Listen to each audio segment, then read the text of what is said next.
All right, welcome into Starting Five, New York Cramped Hotel Room Edition. I'm Ethan Skolnick. You can follow me at Ethan J. Skolnick and at Five Reasons Sports. I'm going to try to slide over. There we go. Got our producer, Manny Cheng, going to be with you for the next 15 minutes or so. Put up some of your comments. We always appreciate you guys interacting with us here on the channel. Make sure you hit the like and subscribe buttons. As you can see, I'm on my way to Heat practice, so it's a little bit of a rush today. We're going to tell you about our sponsors first, and we're going to tell you, well, you already know what's going on in South Florida right now, but we'll try to put it in some kind of perspective and, again, take your comments on it. We're sponsored here, as always, on Starting Five. That's right. We changed the name. We don't know why it was Starting Nine in the first place. We never started at 9 anyway. It's not really a baseball show, and everything in our network is based off the except for 3 yards per carry, is based off the number 5, so we're now called Starting Five here. We are sponsored here by our friends over at allproconstructionbuilders.com, or All Pro Construction Builders. You can find them at allproconstructionbuilders.com. That's our friend Danny there and his family. What will they do for you? Well, they will prepare you for any kind of storm here in South Florida or there in South Florida. We know we just had the floods and everything. We also know a hurricane is worse, right? So get the custom windows and doors. Reach out to All Pro Construction Builders at allproconstructionbuilders.com. Danny will take care of you.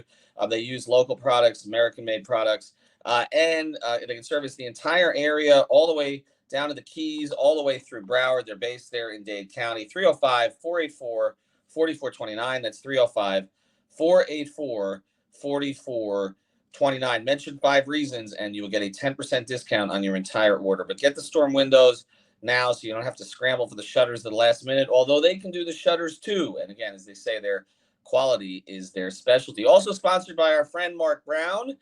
Our friend Mark Brown, I run into him all the time at the Heat games, markbrownpa.com. He can do a couple things for you. First thing, if you have a child, you need to have an estate plan. Make sure everything you've earned goes to the right place. He'll help you fill out all of the forms, everything that goes along with it. We did the whole process in 15 minutes. He took care of it for me. Yes, I used him for this because he's the best. And also, he's, like I said, he's a huge Miami Heat fan too. Also, everybody who sponsors our network are big Miami sports fans. Reach out to him at markbrownpa.com. He's also a real estate attorney. If you have a closing on a property that you need done, he'll take care of it. Bankruptcy, anything along those lines.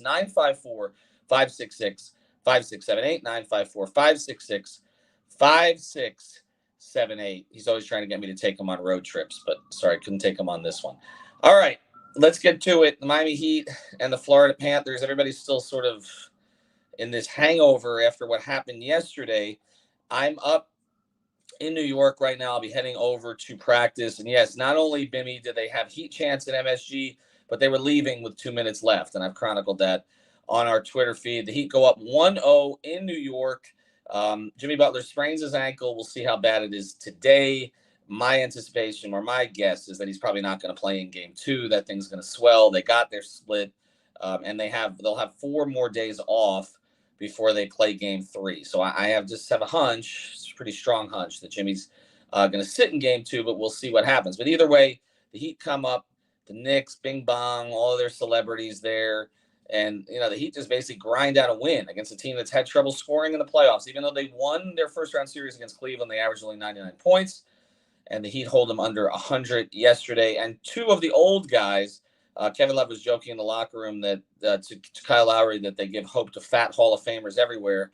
Kyle Lowry and Kevin Love both played huge roles in that game. And, there are 82-game players and there are 16-game players. And right now it looks like the Heat have enough 16-game players. So to them in a second, but now to the Panthers, because what the Panthers accomplished yesterday, just in terms of yesterday, was more significant.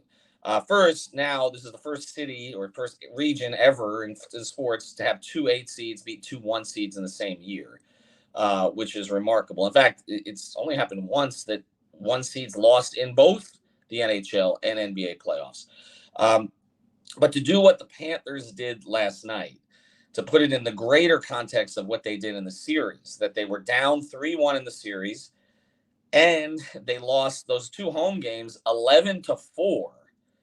And then to rally back to win in Boston, for Matthew Tkachuk to say in the TD Garden visiting locker room that they would be back here, to remember this room, to come back there. I was at Game 6. That was the most electric atmosphere I've experienced for a Panther game since 1996. Okay, first team I ever covered in South Florida sports was not the Heat. It was the Panthers. I just happened to get put on Panthers duty and I was a hockey guy. That was my sport that I followed most growing up in New York. And I covered the Panthers 96 run from pretty much beginning to end in the playoffs, covered all the home games, a couple of the road games.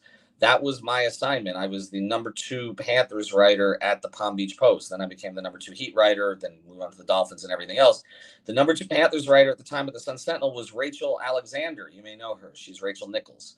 And so the two of us covered that team. That was our first experience covering major professional sports.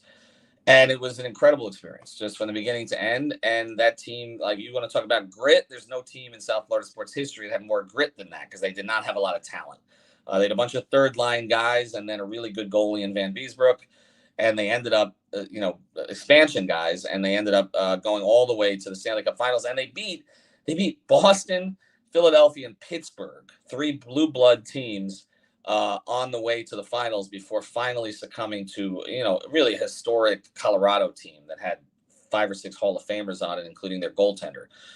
So I've never experienced anything, close to that. Obviously, nobody had in South Florida, in South Florida hockey fans since then. Okay, really, the Panthers have accomplished very little. They've had some great players like Pavel Bure, but they've accomplished very little. So this is unbelievable what they're doing right now. And that atmosphere in Game 6 was electric. And then to go up in Game 7, to go up 2-0 in Boston, quiet that place, allow 3 straight goals, tie it with a minute left, and then win it in overtime with Verhaeghe's goal is incredible. And the thing about this that's the best, this is like sort of stealing. How do I put this? It's like stealing somebody's girl when you didn't really want the girl. Like somebody else's dream girl. Like Boston loves hockey. Like I was up there. Everybody knows that. I was up there in December, and every Uber driver was like, "We're winning the cup this year. Winning the cup this year." Like they didn't even care about the Celtics. We're winning the cup this year because the Bruins were having this unbelievable year. Okay, like even with the Patriots and the Red Sox and the Bruins and the Red Sox, the Celtics, as spoiled as they become up there, like this was a huge deal for the Bruins to break through this year and have that kind of year. And for the Panthers to do that. And so here we are now, the Panthers and the Heat. Heat are up 1-0 in their second round series. The Panthers play Toronto next. Toronto just overcame its own little bit of historical issue where they hadn't won a first round series in decades. And now they've advanced, and their fans wanted the Panthers for a whole bunch of different reasons. And so now they get the Panthers. And of course, there is some history between Toronto and Miami in terms of their NBA history and playoff series. And so now we're at the point where I don't think we can call the Panthers and Heat underdogs anymore. Like, I think that ship has sailed. The Heat are not underdogs in this series at this point. They were slight underdogs against the Knicks to start, but they're not now. Jimmy's ankle aside, does this Knicks team scare you? When Randall comes back, okay, they'll be more formidable than they were. He had a big game against Miami. My brother's a big Knicks fan. He's saying just wait till Randall comes back. Okay, to me, this is like, I wouldn't say it's like dollar store Giannis, Holiday, and Middleton, to have Randall, to have Randall, Brunson, and Barrett, but it's maybe 50 cents on the dollar. Like, this is not, the Knicks don't scare you, do they? They're good. They're good. They've been a good story this year. They're well coached. They've got a good bench. But this is not it. It's not an elite team, and neither are the Heat. But the Heat have an elite coach, and they have an elite player. And Eric Spoelstra has raised his game in the playoffs. There's no question. And there's a lot of reasons for that, some of which I'll get into more in depth probably after the season ends. But he's coaching at his highest level of the year right now. And Kyle Lowry, Kevin Love are playing at their highest level right now. Look, Strus was not great yesterday. Obviously, Duncan was not great yesterday, but they got a game from Gabe, who is taking on a bigger role at this point. And I thought Caleb played extraordinarily well down the stretch of that game, especially defensively.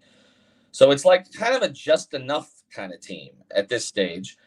But again, they're not afraid of anything because they just beat a team that's better than the one that they're playing now. And I don't think the Panthers are going to be afraid of Toronto either. I know they had some problems with Toronto during the regular season, but again, the Leafs are not the Bruins this year. And the Leafs have all that history that they've had to get past on their own side. So I don't think you can call these teams underdogs anymore. And that's fine. If they see themselves that way, that's fine. But we're at the stage now where both there's house money, and yet I think these are series that both teams can win. Now, when you get past that, we see, I'm up in New York. Rangers Devils are playing tonight, Game 7 in Jersey. Both of those teams are very, very good.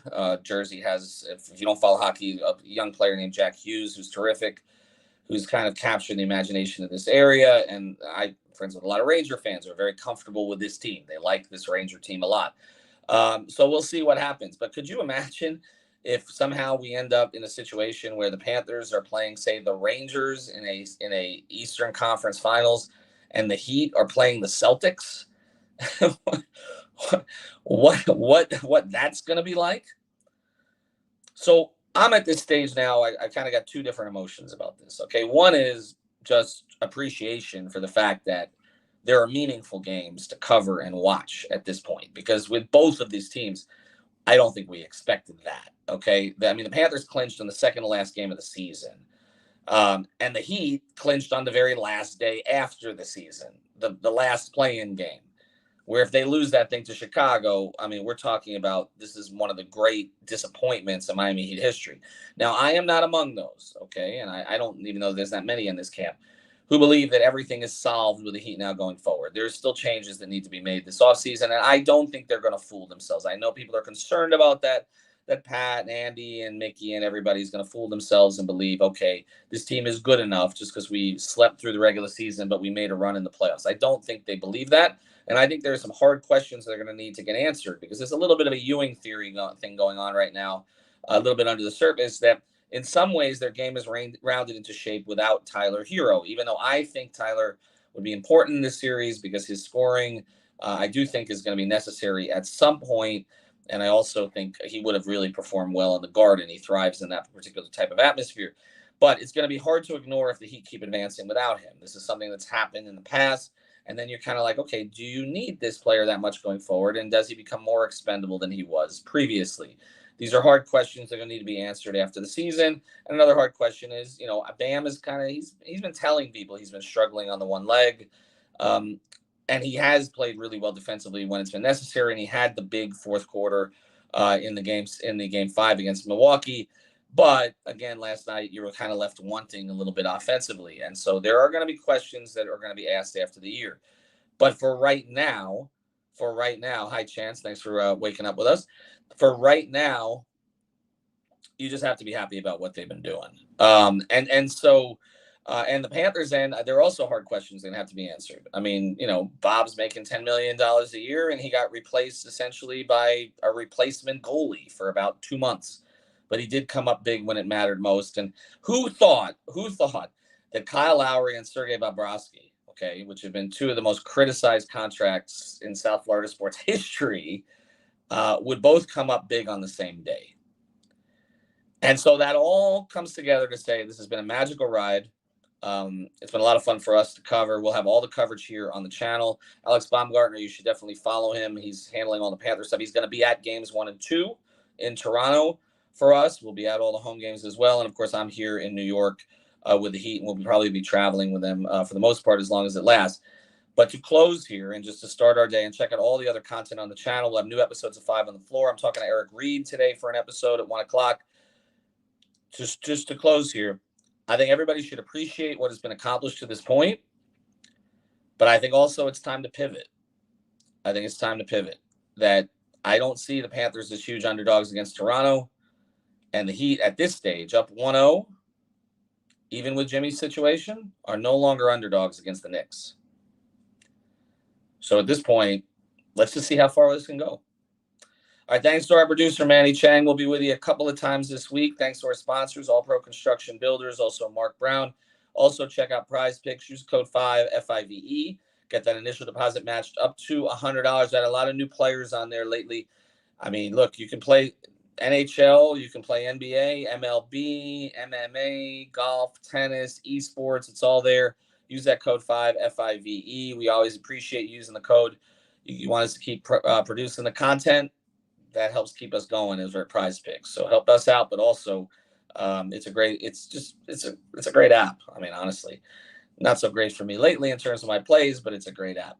All right. Thanks, everybody. We'll be back maybe even tomorrow. New Defo show is already up here on the channel, and all the content from last night. I think 7 videos I sent in from Heat Knicks. So check all of those out. Kyle Lowry, Kevin Love, Eric Spoelstra, Bam Adebayo. They're all there. Caleb Martin, they're all there on the channel as we speak. And you can scroll through those and check out what you want to see. Have a good day, everybody.